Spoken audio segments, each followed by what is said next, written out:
warahmatullahi wabarakatuh. Halo good people, kembali lagi bersama kita dari kelompok 5 Etika dan Komunikasi Profesional. Ada saya sendiri, Riri Noktavianata, dan rekan saya Syarlah, Stefani, Harits, dan juga Febrian. Kali ini kita berkesempatan untuk berbincang langsung dengan Mas Fadli. Halo Mas Fadli. Mas Fadli merupakan owner dari Mangkoboy, di mana usaha ini bergerak di bidang peternakan, khususnya peternakan domba. Dan usaha Mas Fadli bergerak dalam bidang syariat Islam dan juga modern, di mana Mas Fadli seringkali berbagi tips kepada masyarakat maupun visitor yang berkunjung langsung ke peternakan yang ia miliki. Mungkin bisa kita langsung mulai aja bincang-bincang kita pada hari ini. Sebelumnya gimana nih Mas Fadli, usaha yang sedang dijalaninya, mungkin bisa diceritakan nih kepada kita semua. Hari ini sambil jalanin tugas-tugas juga sebagai mahasiswa. Masya Allah, keren banget ternyata Mas Fadli bisa membagi antara usaha yang dia jalani dengan kuliahnya sekarang. Jadi tetap bisa nyambi dan di double-double, tapi dua-duanya tetap balance dan semuanya bisa berjalan dengan lancar. Keren banget sih Mas Fadli. Izin ya untuk semuanya. Nah, tadi itu kan sudah disebutkan ya bahwa Mas Fadli ini mempunyai usaha Mangkoboy gitu. Nah, tentunya di dalam usaha atau berbisnis itu pastinya mempunyai etika dan komunikasi ya dalam berbisnis. Salah satunya itu ada corporate social responsibility. Nah, aku mau tanya nih untuk Mas Fadli, apa sih yang Mas Fadli ketahui gitu tentang corporate social responsibility itu? Oke, ini recent experience aja ya, dan sambil sambil aku juga masih belajar. Jadi memang sering kita dengar CSR ini adalah bagian dari bentuk sosial ya, bentuk sosial dari sebuah perusahaan.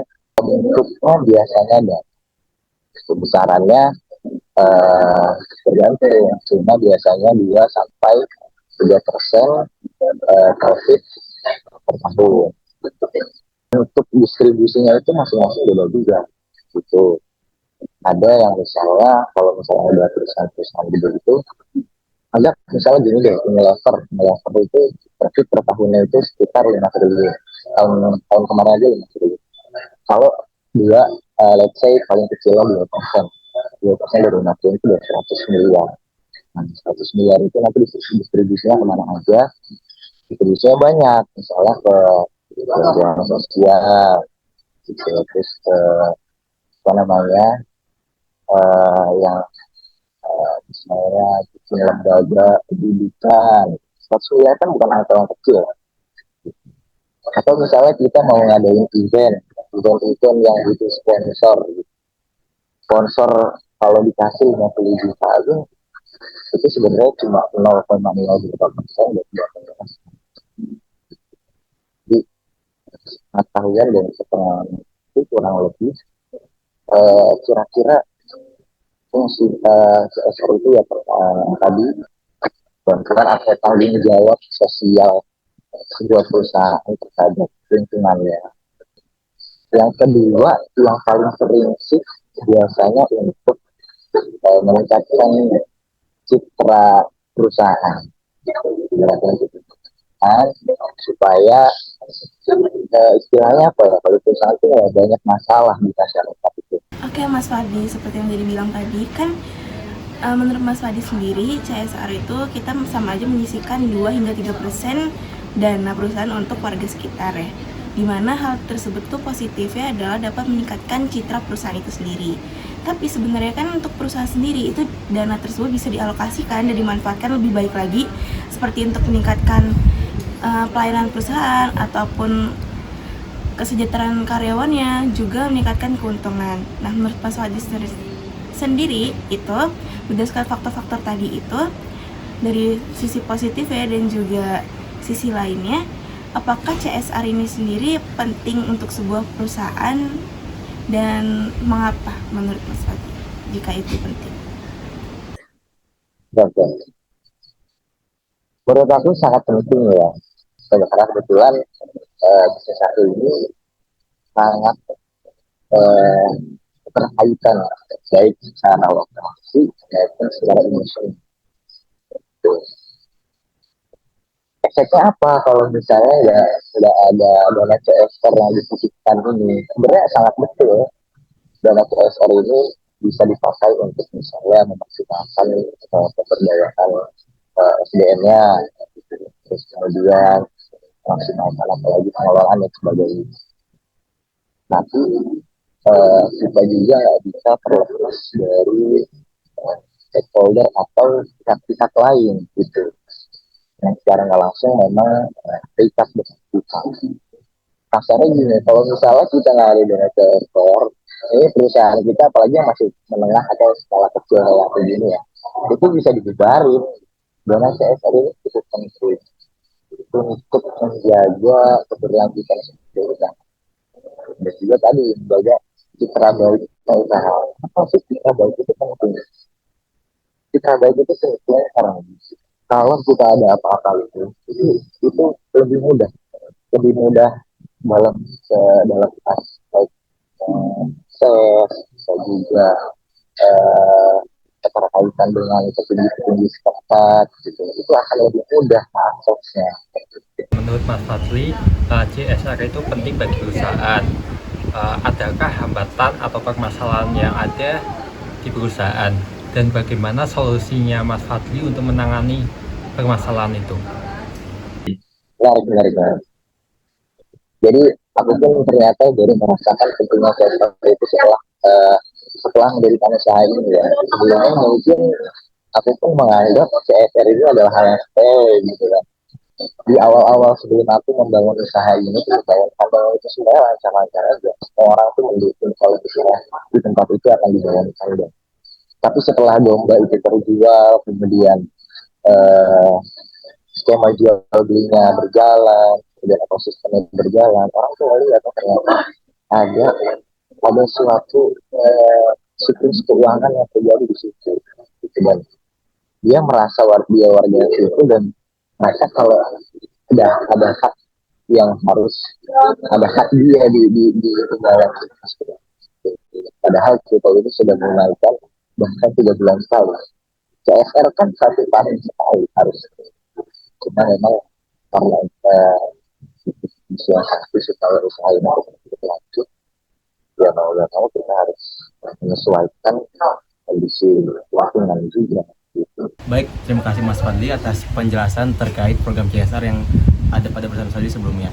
Nah, saat ini saya ingin menanyakan terkait salah satu contoh kasus yang pernah terjadi terkait gagalnya CSR yang ada pada berita. Jadi saya sebelum pernah mendengar berita bahwa ada satu gagalnya kejadian di mana sebuah perusahaan yaitu PT MIFA di Provinsi Aceh, mereka gagal dalam melaksanakan program CSR, di mana sebelumnya mereka itu menjanjikan bahwa akan memperbaiki sarana yang ada di sekitar perusahaan. Nah, namun ternyata tidak direalisasikan. Nah, akhirnya timbullah berbagai demonstrasi yang ada di sekitar perusahaan oleh masyarakat sekitar. Nah, menurut Mas Fadli, apa tanggapan Mas Fadli terkait kegiatan tersebut?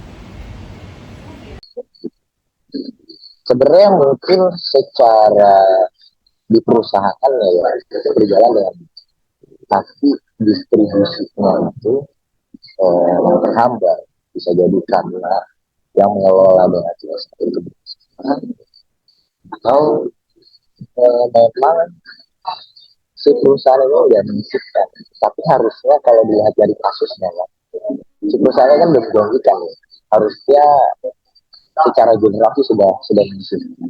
Tinggal kalau menurut itu berarti di orang yang ini. Ya, makanya tadi kenapa aku bilang dengan itu, karena kasusnya juga terjadi gitu kan, terjadi demonstrasi segala macam gitu. Harap masyarakat itu berharap supaya si perusahaan itu nggak ada di situ.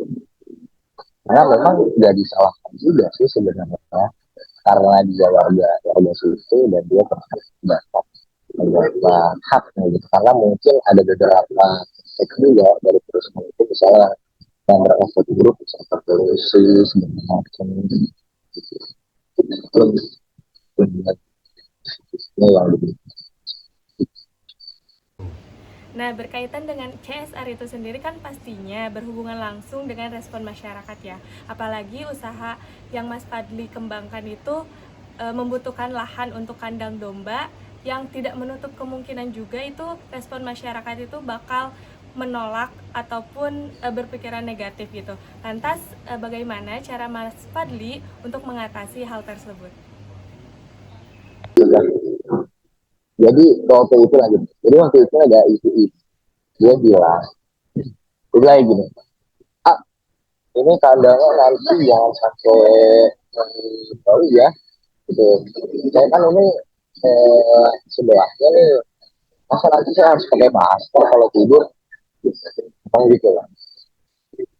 Aku itu kan peternakannya pakai konsep modern. Jadi kalau kalian tahu itu si kotorannya itu antara kotoran sama urinnya itu berpisah. Aku kan based on trial ya, bisa menyimpulkan bahwa kandang aku itu nggak akan bau karena aku udah mencoba sendiri gitu ya, kandang di satu peternakan di Jogja. Jadi aku sudah berani menyimpulkan dan berani menyaksikan orang bahwa kandang itu nggak bau nanti. Kalau bau berarti bukan dari kandang ini. Tuh. Terima kasih sekali lagi kepada Mas Fadli yang sudah berkenan berbincang-bincang selama kurang lebih 15 menit bersama kita semua. Dan juga terima kasih banyak kepada everyone yang telah menonton video ini. Sekali lagi terima kasih, sampai jumpa di video selanjutnya. Wassalamualaikum warahmatullahi wabarakatuh. Bye-bye.